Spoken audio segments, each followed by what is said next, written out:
Gloria a Dios. Bueno, unas semanitas de humedad, de frío y estamos en invierno. ¿Qué le vamos a hacer? Pero contentos que Dios está con nosotros. Le cuento que me encanta la homilética, me encanta la hermenéutica. Siempre me gustó estudiar la palabra y tratar de ver cómo esquematizarla, ¿sí? Cómo ver cuáles son los puntos y demás, pero le tengo que confesar que desde hace un tiempo a esta parte, cada vez que cada domingo que tengo que preparar un mensaje, le digo, Señor, quiero que vos hables, quiero que vos me mostres algo que yo pueda compartir y nada más, tan simple como eso. Y Dios me viene sorprendiendo con algunas cosas, ¿no? Y no hay cosa más linda que cuando Dios te revela, te muestra algo de la palabra que de alguna manera no lo habías visto de esa manera. Y hoy quiero compartir con ustedes algo de lo cual Dios también venía hablando a mi corazón. Y vamos a leer en San Lucas capítulo 17,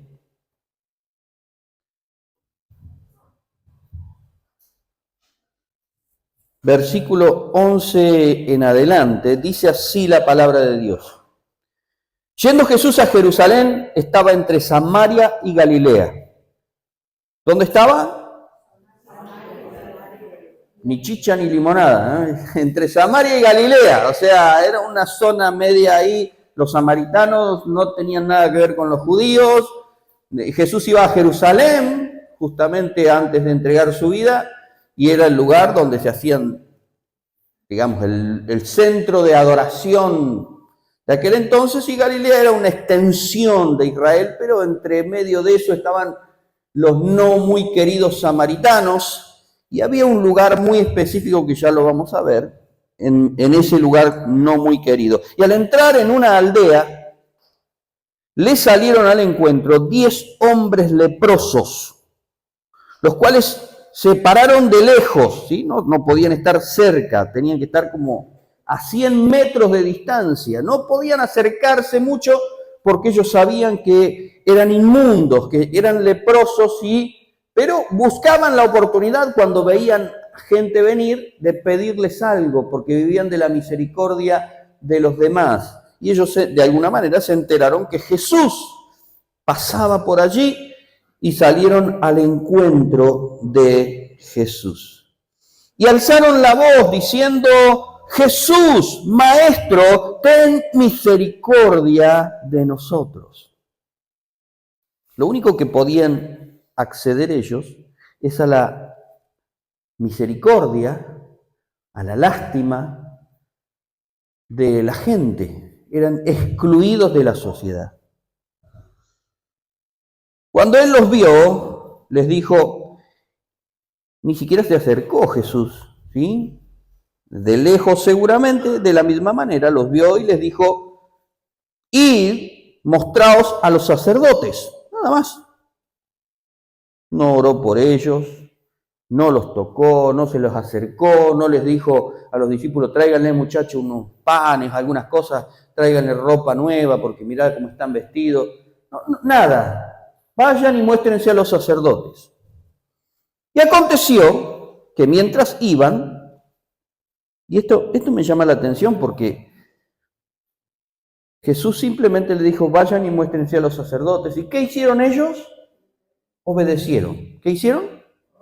Obedecieron. ¿Sí? De alguna manera, creyeron en Jesús. Nadie obedece a alguien en el cual no cree. Si a alguien se le aparece en la calle y le dice a usted, andá y regálale 50.000 pesos a alguien, ¿quién sos vos? ¿Qué voy a ir? No voy a regalarle, ¿por qué me lo pedís? No voy a hacer caso a alguien que me dice que haga algo si yo no creo y no confío en esa persona. Y aconteció que mientras iban, fueron limpiados. Entonces uno de ellos, viendo que había sido sanado, volvió glorificando a Dios a gran voz. Y se postró en tierra a sus pies, dándole gracias. Y este era samaritano.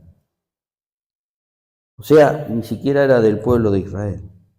Respondiendo Jesús dijo, ¿no son 10 los que fueron limpiados? ¿Y los 9 dónde están? ¿No hubo quien volviese y diese gloria a Dios sino este extranjero? Y le dijo, levántate, vete, tu fe te ha salvado. Amén. Muchas veces prediqué de este mensaje y lo que normalmente escuchamos cuando vemos y cuando hablamos de esto es acerca del agradecimiento. Y Dios me dice, esto no está hablando de agradecimiento. Esto no está hablando de la actitud de un hombre que fue agradecido. Esto no habla de los 9 que no fueron agradecidos. Esto habla de Jesús y de su gracia.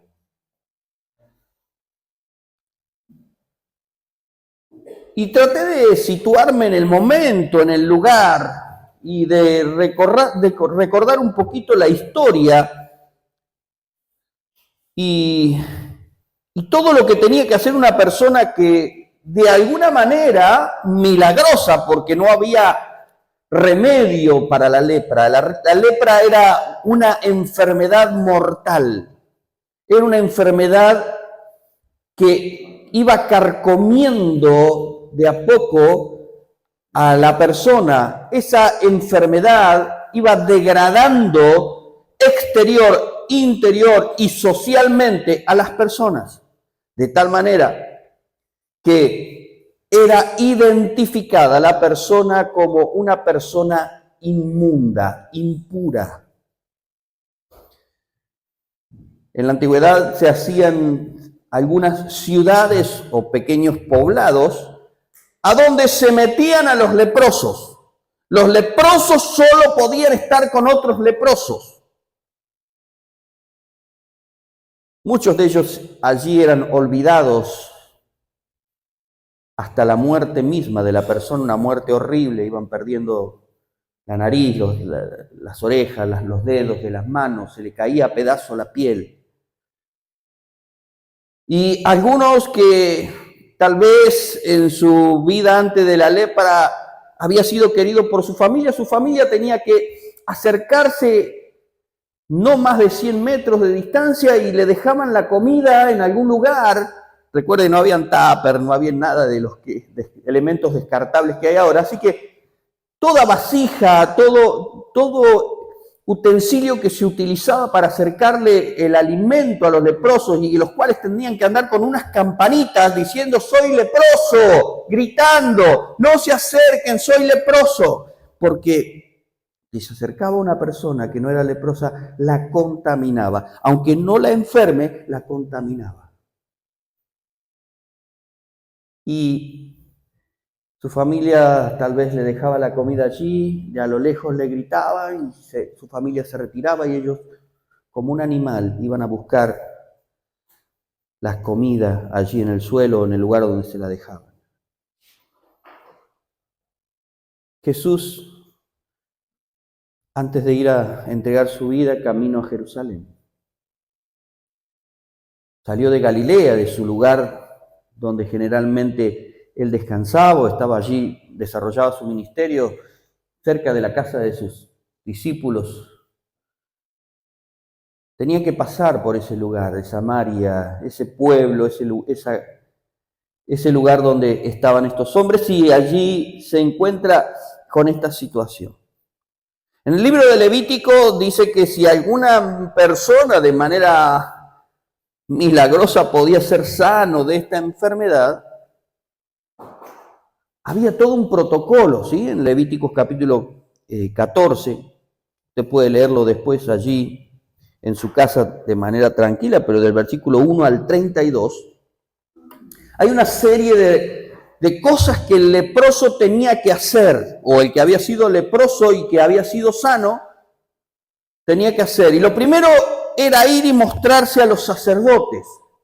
Entonces el sacerdote lo examinaba, esa persona tenía que quemar toda su ropa, todas las cosas que había tocado, era impuro, y tenía que traer una serie de ofrendas. No era tan sencillo que lo miren, a ver, lo mira el sacerdote, a ver, ¿estás limpio? Sí. Bueno, a ver, por acá, por allá, ¿está todo bien? Bueno, listo, anda a tu casa. No, era toda una serie de pasos, de rituales y de cosas que tenía que hacer para nuevamente ser incorporado a la sociedad. Pasaban un par de semanas hasta que esto ocurra. 7 días primero tenía que estar aislado para que verdaderamente se vea que no ha sido simplemente camuflado. Se tenía que rapar absolutamente todo el cuerpo, quedar totalmente pelado, hasta las cejas tenían que ser rapadas, no tenía que quedar pelitos en su cuerpo. Tenía que hacer ciertos baños de purificación, tenía que entregar animales en sacrificio, derramar sangre. Si era pobre, bueno, otro tipo de animales. Había una serie de requisitos. El sacerdote tenía que mojar con la sangre de ese animal el dedo, el pie, la frente de esta persona. Toda una serie de cosas, de rituales, de ofrendas y de trabajo tanto del sacerdote como de aquel que había sido leproso, para que después pueda ser incorporado nuevamente al pueblo de Israel. Mientras tanto, esta persona seguía allí en la vista y en el examen. Y cuando pensaba eso, ¿no? Yo no creo que los otros 9 leprosos no hayan sido agradecidos por la sanidad. Por la sanidad. Porque imagínese, en esta situación, vivir una vida con la sola mirada en una cosa, que era la muerte. Y la muerte horrorosa de la lepra. No solo la muerte física, sino la muerte social, la exclusión total de sus seres queridos, de sus familiares más cercanos. Nadie podía acercársele. Ninguna expresión de cariño, de amor, ningún abrazo. Muchos de ellos tendrían hijos y tal vez no podían ver a sus hijos crecer, caminar, jugar. Iban a estar ajenos a todo eso.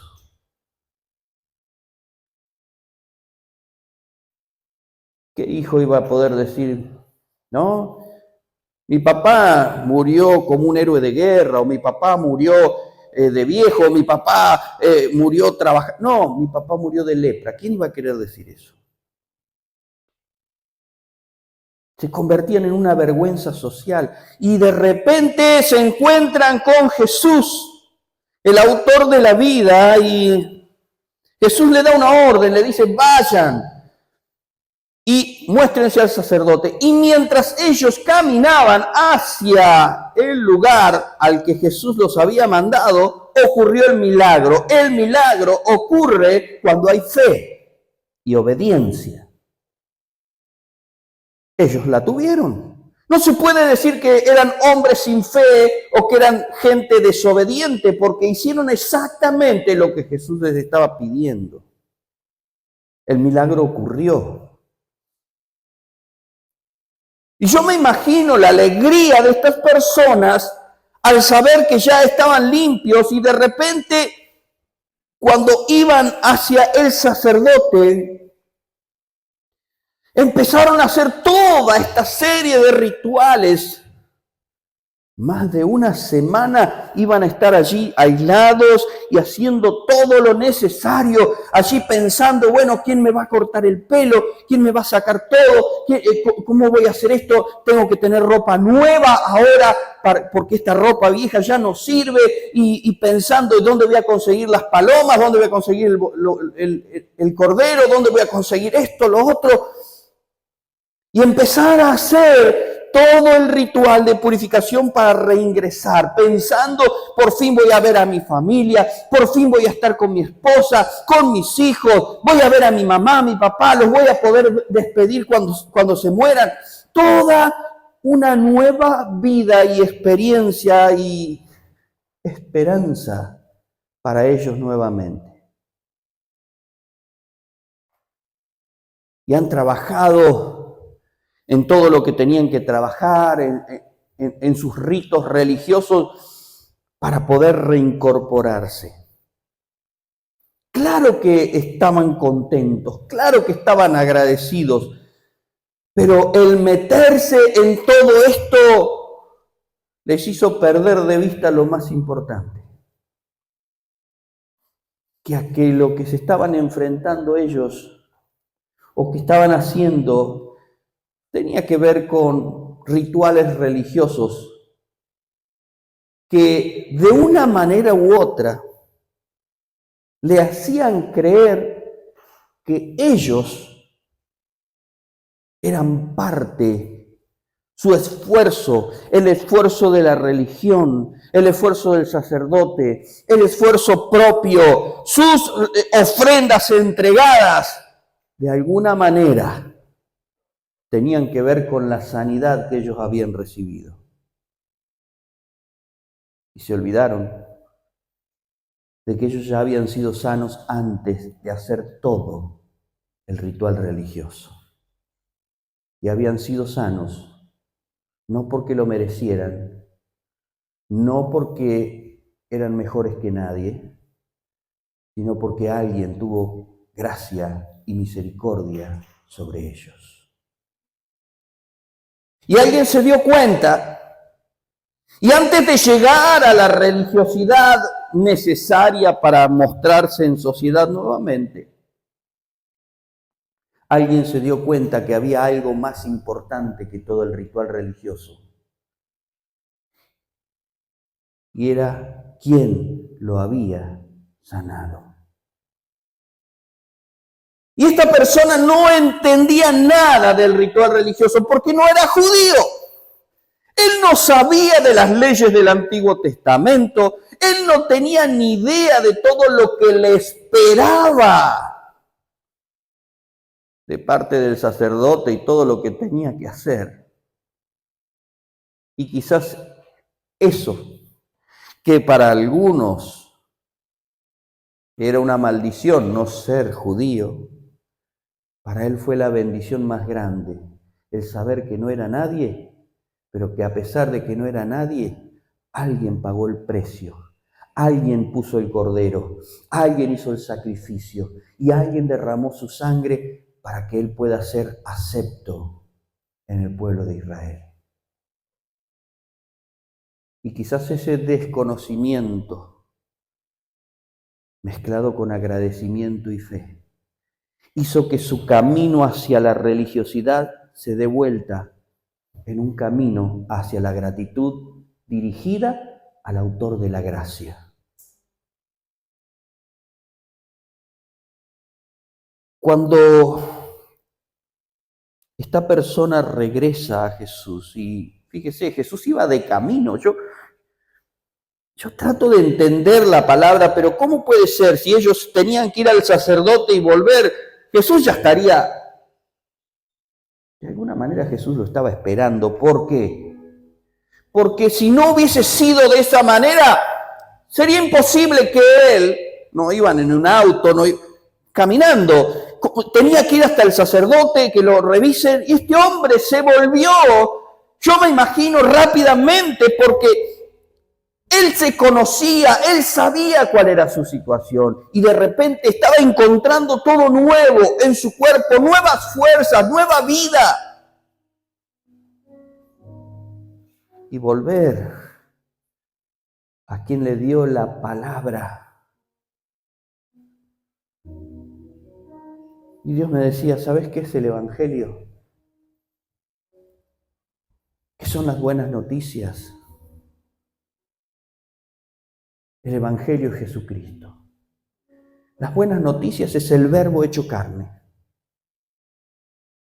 Volver a la palabra es volver a Cristo, es volver a Jesús. Y esta persona retornó y se encontró a Jesús y gritando, dice que volvió gritando, glorificando a Dios a gran voz. Él se dio cuenta que lo que ocurrió en su vida es un milagro trascendente, que no lo podía hacer por sí mismo. No hay religión que podía hacer eso. No hay esfuerzo humano que podría lograr eso. Y él se dio cuenta de que fue Dios, y glorificando a Dios volvió hacia quien le dio la palabra y se postró en tierra a sus pies. El que estaba lejos, ahora estaba a los pies de Jesús.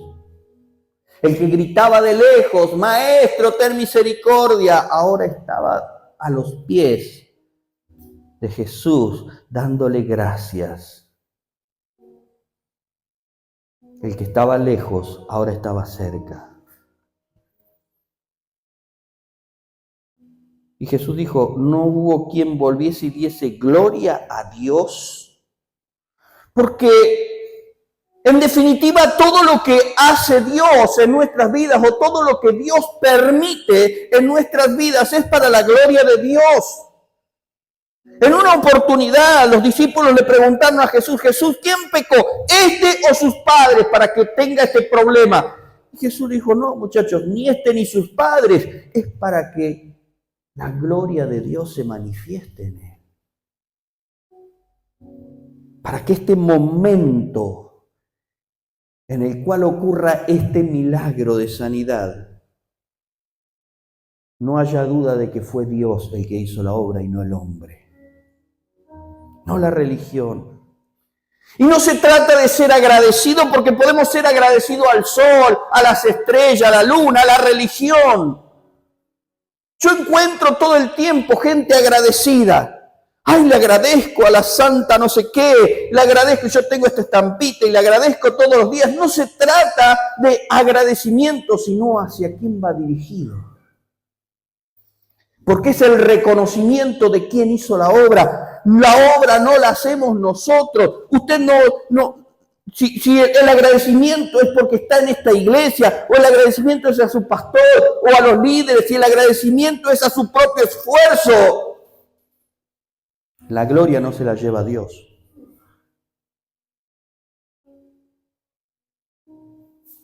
Y lo que ve Dios en nuestro agradecimiento es el resultado de una transformación real interior.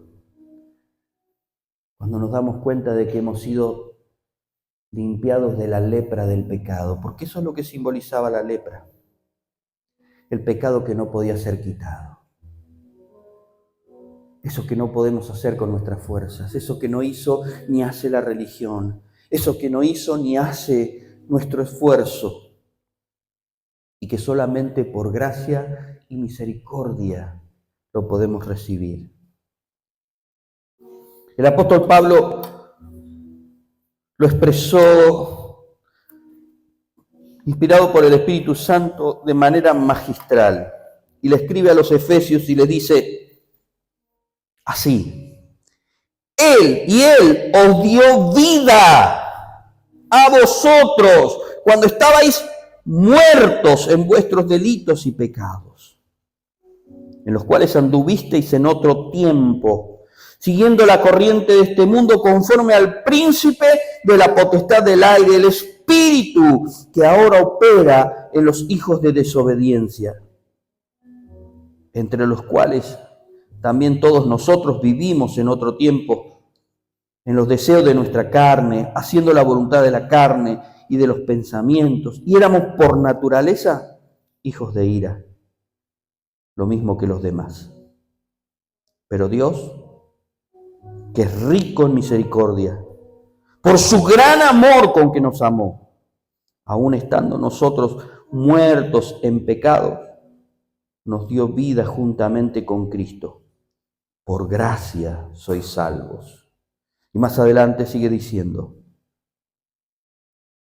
en aquel tiempo estabais sin Cristo, alejados de la ciudadanía de Israel y ajenos a los pactos de la promesa, sin esperanza y sin Dios en el mundo.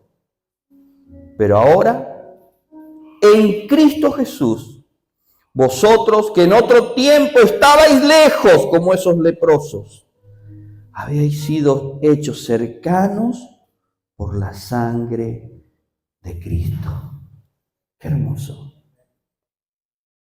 Qué hermoso entender lo que Jesús hizo por nosotros. Qué maravilloso entender lo que significa el estar cerca nuevamente. En que se revele la verdad a nuestras vidas. Que se nos diga con total sinceridad lo que está bien, lo que está mal. El escritor de Hebreos, en el capítulo 4, versículo 16 de la Nueva Traducción Viviente, dice, así que, esta es la invitación, acerquémonos con toda confianza al trono de la gracia, de allí, de nuestro Dios, y allí recibiremos su misericordia y encontraremos la gracia que nos ayudará cuando más la necesitemos.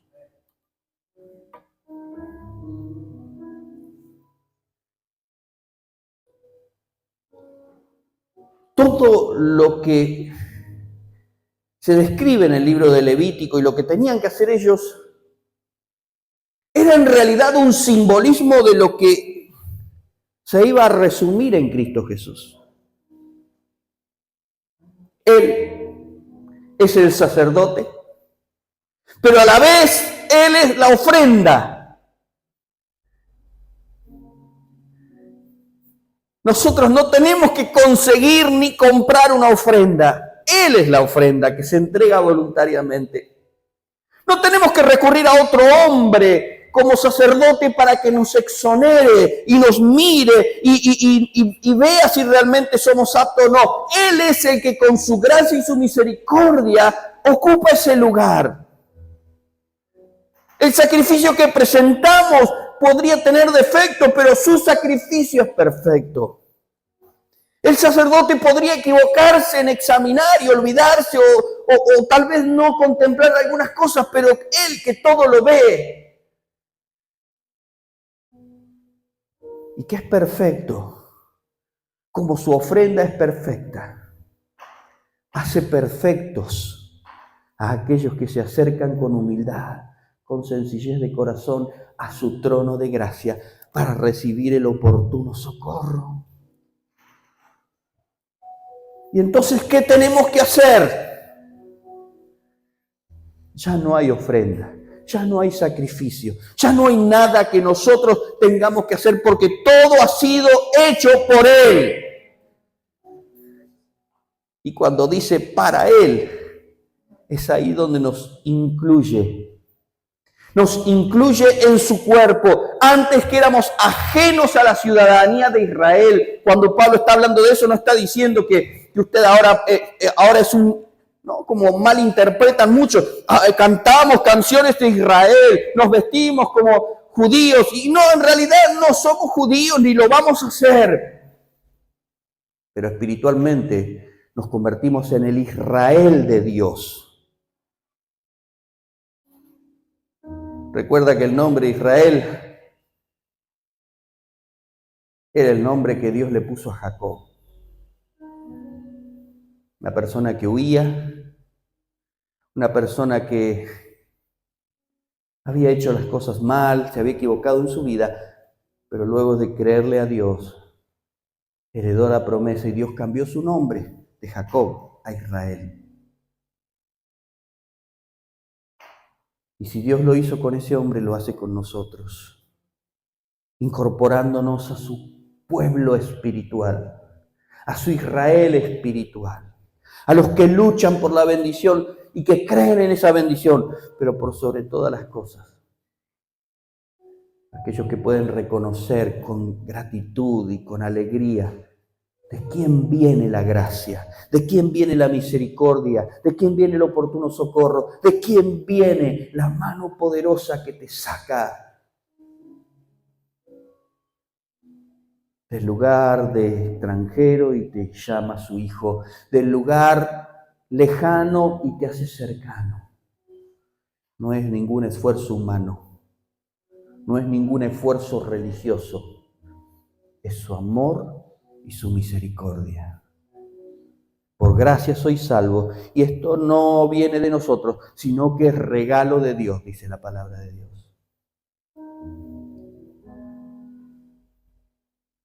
Y este regalo se llama Cristo. El Evangelio es Cristo. El regalo es Jesucristo. Y cuando recibimos ese regalo en nuestras vidas, solo podemos glorificar a Dios y decirle gracias, Señor, por esa salvación tan grande. Gracias por el perdón de mis pecados. Gracias por acercarme. Gracias por sanar esa lepra que yo no podía y que me estaba condenando hacia una muerte eterna y segura. Y ahora solamente puedo confiar y descansar en tus brazos de amor y de misericordia. Anoche tuve un sueño. Soñé con un pastor amigo y soñé que estábamos en la iglesia. Parecía más grande la iglesia y había bastante gente. Y este pastor se acercaba y se sentaba junto con un grupo como de 10 varones que eran colaboradores de él, gente que lo acompañaba, y se le notaba que estaba enfermo, que algo le estaba pasando, y sus amigos, sus colaboradores que estaban con él allí, lo rodeaban constantemente, ¿no? Para que nadie le diga nada, nadie le pregunte nada. Y yo lo abracé, le digo, ¿cómo estás? Bien, dice, me vine acá, dice, porque me queda más cerca, mi esposa está en otro lado. Y entonces me dice, ¿puedo hablar con vos? ¿Cómo me ves? Y bueno, y los colaboradores dicen, no, está bien el pastor, está bien, está todo bien. Entonces lo llevo a una salita aparte, como si fuera ese lugar allí. Entonces él la ve a mi esposa y la llama y le dice, Pastora Cecilia, dígame, ¿cómo me ve? Y obviamente no era mi esposa la que hablaba ahí, porque mi esposa no hablaría de esa manera, pero lo mira y le dice, lo veo terriblemente mal. Usted tiene un cáncer terminal.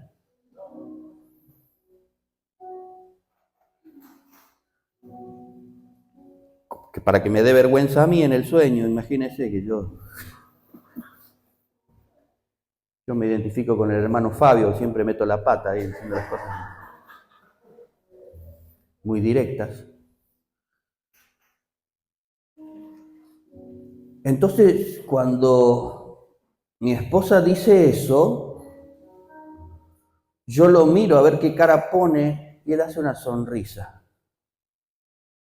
Y dice, yo sabía que me estaban ocultando eso, pero gracias, porque ahora sí puedo prepararme. Gracias por decirme la verdad. Y yo me desperté, ¿no? Le mandé un mensaje a este pastor que aprecio mucho y yo sé que está pasando por un momento similar, no sé. Pero pensé inmediatamente, ¿cuántas veces la gente está rodeada de gente que lo quiere, lo aprecia, pero que no se anima a decirle la verdad de lo que le está pasando? Nos hemos vuelto muy cuidadosos a la hora de decirle la verdad a la gente y de presentar el evangelio para que no se ofendan, no se sientan mal. No vas a hacer cosas que se den cuenta de que se están muriendo y que se van a ir al infierno. No hay que decirle nada de eso. Pero como la lepra y el cáncer terminal, así es el pecado en el ser humano. Y no hay cura para eso. Ni cura ni curas, ni pastores, ni rabinos. La única cura para la lepra del pecado y del infierno se llama Jesucristo.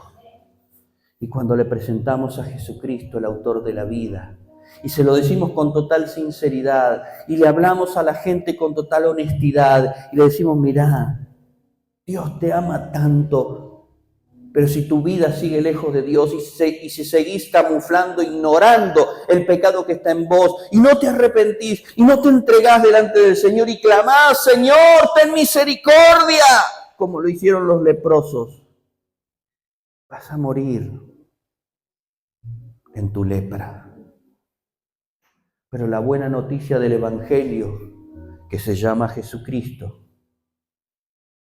es que Él sigue teniendo gracia y misericordia.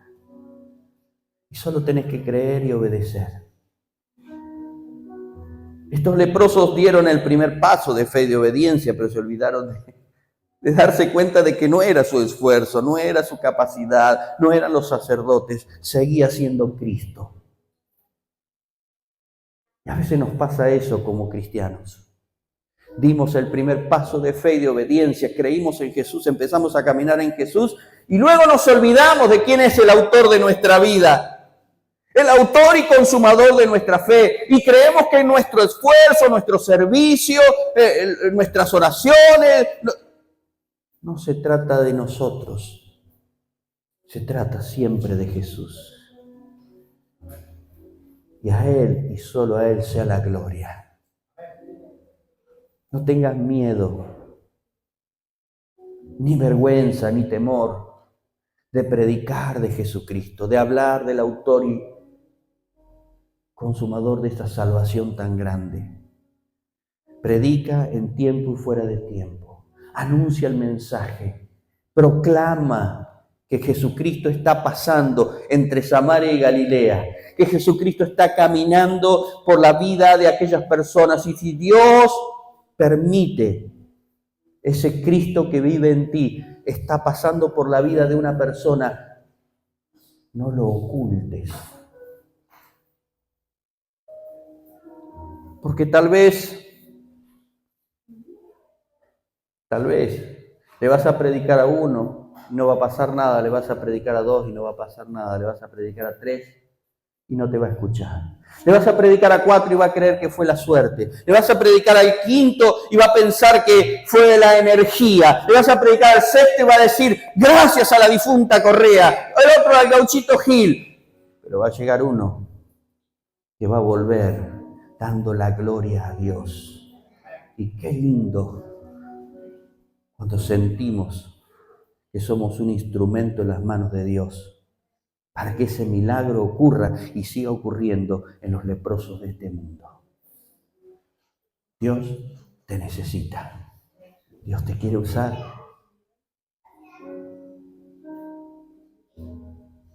Para que otros puedan darle la gloria a Dios y podamos alegrarnos y gozarnos juntos de esta salvación tan grande que Dios seguirá haciendo. Amén. Te invito a ponerte de pie.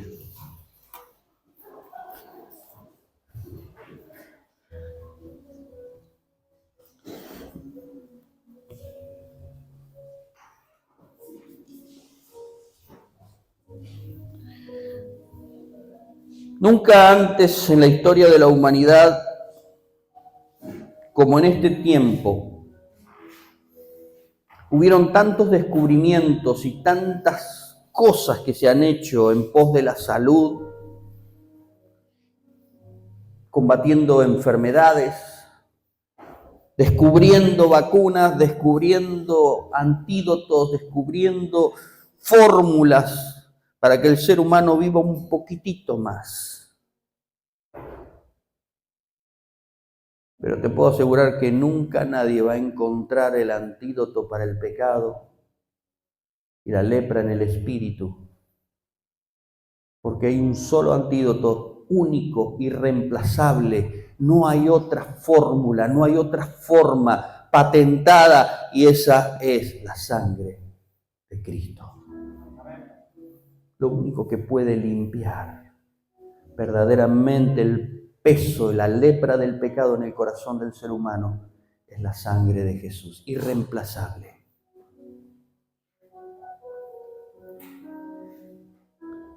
Por lo tanto, como dijo Pablo, no te avergüences del Evangelio, porque es poder de Dios para salvación.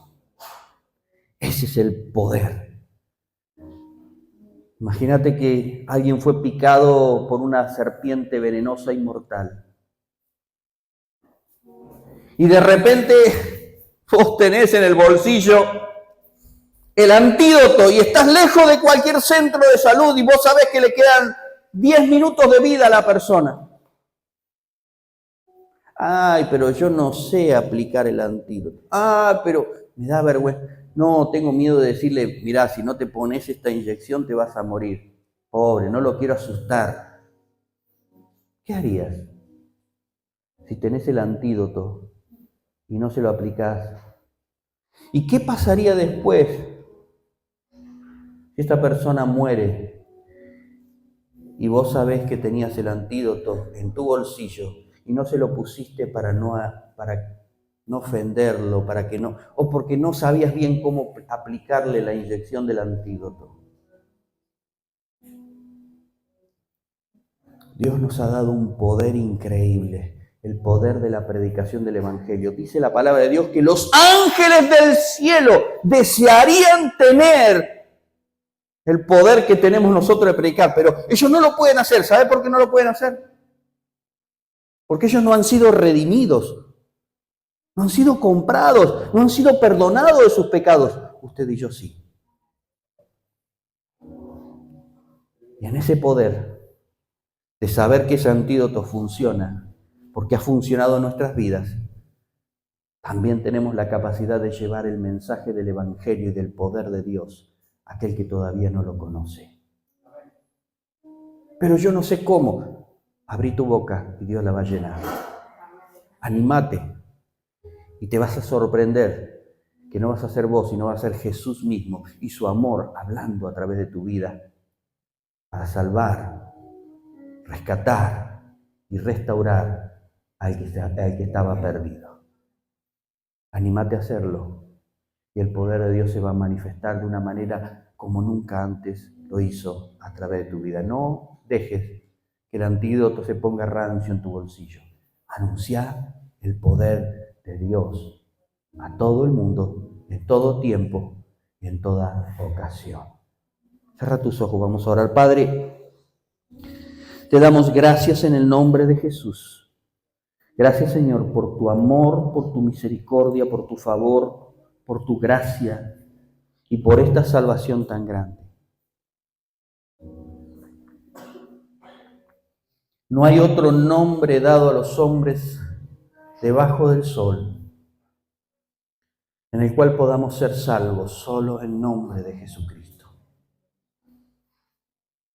Y es en tu nombre, Señor, que hemos sido salvos. Es en tu nombre, Señor, que ese peso del pecado que estaba sobre nuestro corazón y sobre nuestras vidas ha sido quitado. Es que esta lepra del pecado ha sido quitada de nuestras vidas y hoy podemos decirte gracias, Señor. Pero no solamente te adoramos y te damos la gloria a ti, sino que también asumimos hoy el compromiso, entendiendo lo que significa, de anunciar este evangelio de gloria que es Jesús. El Dios misericordioso, Emmanuel, Dios con nosotros, el Verbo hecho carne, esa luz que alumbra a los hombres, ese reino poderoso que transforma toda tiniebla y toda oscuridad. Y hoy, en tu nombre tenemos esperanza, tenemos fortaleza, nos animamos y confiamos con todo nuestro corazón y con todas nuestras fuerzas en lo que tú eres y en lo que tú harás. Gracias, Señor, porque mientras anunciamos tu evangelio, tú te encargas de todas nuestras necesidades. Todo lo que vendrá está en tus manos. Pero estamos seguros y confiados, Señor, sabiendo que en tus manos estamos seguros. Ya nada nos podrá separar de tu amor, porque ya estamos seguros en Él. Y te damos a ti toda la gloria, la honra y la alabanza, en el nombre poderoso de Jesús.